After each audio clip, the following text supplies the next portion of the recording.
నాన్న నీ గుండె పైన నడక నేర్చుకున్నానని,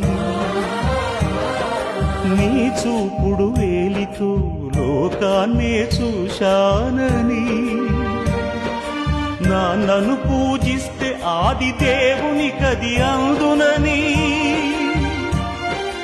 అమ్మకు బ్రహ్మకు మధ్యన నాన్నే ఒక నిచ్చెనని తెలియనైతి తండ్రి, ఎరుగనైతి నాన్న. నాన్నంటే నడిచే దేవాలయమని మరచితిని, ఆత్మజ్యోతి చేతుల ఆర్తి వేసుకుంటిని. మరచిపోయి కూడా నన్ను మన్నించొద్దమ్మా.